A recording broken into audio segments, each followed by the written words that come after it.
안녕하세요. 오늘은 예레미야서에 대해 이야기해 보겠습니다. 예레미야서는 남유다 왕국의 마지막 시대를 배경으로 한 예언서로 예레미야가 하나님의 말씀을 전하며 겪었던 고난과 그의 신실함을 다루고 있어요. 예레미야는 죄에 빠진 유다 백성에게 돌아오라고 외치면서도 결국 그들이 멸망을 맞이할 것을 알았던 슬픔의 예언자였습니다. 예레미야는 주전 7세기 후반에서 6세기 초반 남유다 왕국의 마지막 시기에 활동한 예언자였어요. 예레미야는 유다의 타락과 배교를 경고하며 하나님의 심판이 임할 것을 예언했습니다. 하지만 유다 백성은 그의 말을 듣지 않았고 결국 바벨론에 의해 예루살렘이 함락되고 유다가 멸망하게 됩니다. 예레미야는 이러한 비극적인 운명을 바라보며 깊은 슬픔과 고통 속에서 사명을 다했기에 그는 눈물의 예언자로 불리기도 해요. 1. 하나님의 부르심과 예레미야의 소명. 예레미야서의 첫 부분에서 예레미야는 하나님의 부르심을 받게 됩니다. 하나님께서 예레미야에게 내가 너를 복중에 짓기 전에 알았고 내가 태에서 나오기 전에 너를 구별하여 열방의 선지자로 세웠노라고 말씀하시며 그를 예언자로 임명하십니다. 그러나 예레미야는 자신이 너무 젊고 부족하다며 두려워했어요.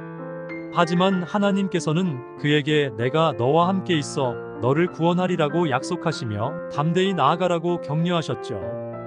이 장면은 우리의 부르심이 하나님의 계획 안에서 이루어지며 하나님이 함께 하실 때 그분의 뜻을 이룰 수 있음을 깨닫게 해줍니다.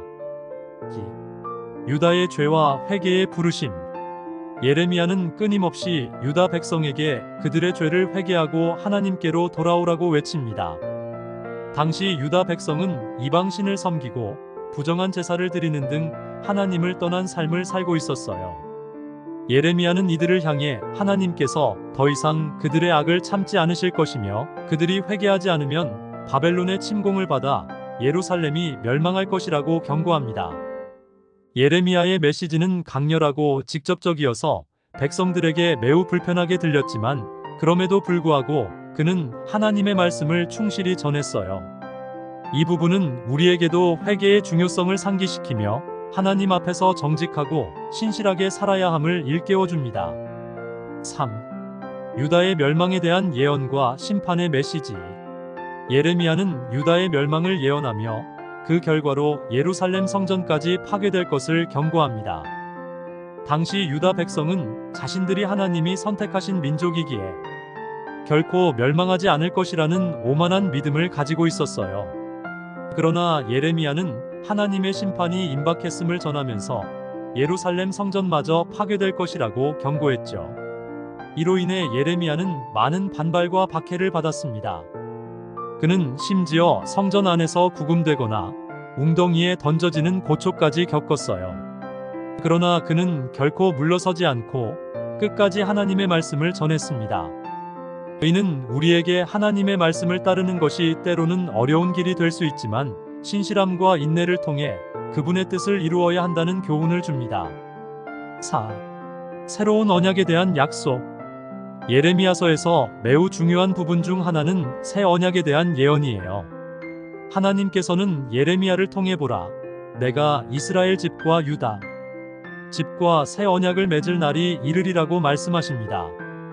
이 언약은 돌판에 새겨진 법이 아닌 백성들의 마음에 새겨진 법으로 하나님과의 진정한 관계가 이루어질 것이라는 약속입니다. 새 언약의 약속은 구약의 율법에서 신약의 은혜로 넘어가는 다리를 놓는 중요한 부분이에요. 예수님께서 이 약속을 완성하시기 위해 오셨고 이를 통해 모든 사람들이 하나님의 자녀가 될 수 있는 길이 열리게 됩니다. 5. 예레미야의 고난과 그의 내면의 갈등. 예레미야는 하나님의 말씀을 전하며 큰 고통을 겪었는데요. 그는 종종 외로움과 두려움에 빠졌고 심지어 자신이 태어난 날을 저주할 만큼 고통스러워했어요.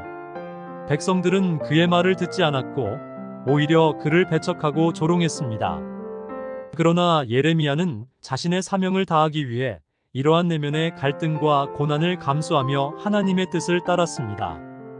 그는 하나님께 주님의 말씀을 내 마음에 두었는데 그 말씀은 내 뼛속에서 불처럼 타오르고 있습니다. 저는 주님의 말씀을 전하지 않을 수 없습니다라고 고백하기도 해요. 이처럼 예레미야는 힘든 상황 속에서도 하나님의 말씀을 전할 수밖에 없는 불타는 사명을 가졌습니다.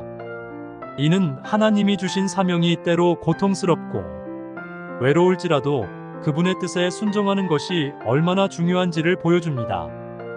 6. 예루살렘의 멸망과 눈물의 예언자. 예레미야는 결국 유다가 바벨론에 의해 멸망하는 것을 목격하게 됩니다. 예루살렘이 함락되고 성전이 파괴되는 끔찍한 광경을 본 그는 깊은 슬픔에 잠기게 되는데, 그의 슬픔은 성경에 별도로 기록된 예레미야 애가에서도 잘 나타납니다. 예레미야는 하나님께서 자신의 백성을 사랑하시지만 죄로 인해 그들에게 심판을 내리실 수밖에 없다는 사실을 마음 아파하며 눈물을 흘립니다. 예레미야의 눈물과 슬픔은 하나님의 마음을 상징적으로 보여주며 우리를 향한 하나님의 안타까움과 사랑을 느끼게 합니다. 하나님께서는 우리가 돌이켜 회개하기를 원하시며 잘못된 길에서 벗어나 다시 그분께로 돌아오기를 간절히 바라세요. 예레미야서는 회개와 심판, 그리고 구원에 대한 강력한 메시지를 전합니다. 예레미야는 하나님께서 심판하시면서도 회복을 약속하시는 분임을 끊임없이 전했어요. 비록 유다 백성은 멸망했지만 하나님께서는 그들을 다시 회복시킬 것이라는 희망의 메시지를 남기셨죠. 예레미야의 삶과 사명은 오늘날 우리에게도 큰 도전을 줍니다. 진실한 회개와 하나님의 뜻을 따르는 신실한 삶이 얼마나 중요한지를 깨닫게 해주고, 어려운 상황에서도 하나님의 말씀을 전하는 용기와 헌신을 본받게 합니다. 추천 구절. 예레미야 1장 5절. 내가 너를 복중에 짓기 전에 너를 알았고 내가 태에서 나오기 전에 너를 구별하였고. 예레미야를 향한 하나님의 부르심을 통해 우리 각자의 삶도 하나님 안에서 계획되고 의미가 있음을 알려줍니다. 예레미야 17장 7, 8절. 여호와를 의지하며 여호와를 의뢰하는 그 사람은 복을 받을 것이라. 그는 물가에 심기운 나무와 같아서. 하나님을 의지하는 삶이 얼마나 풍성하고 흔들리지 않는지를 보여주는 구절입니다.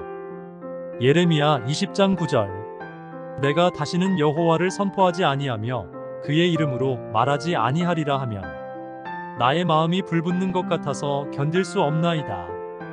예레미야의 사명이 불타오르는 열정으로 변한 모습이 나타난 구절로 하나님의 말씀을 전할 수밖에 없는 강력한 사명을 느끼게 합니다.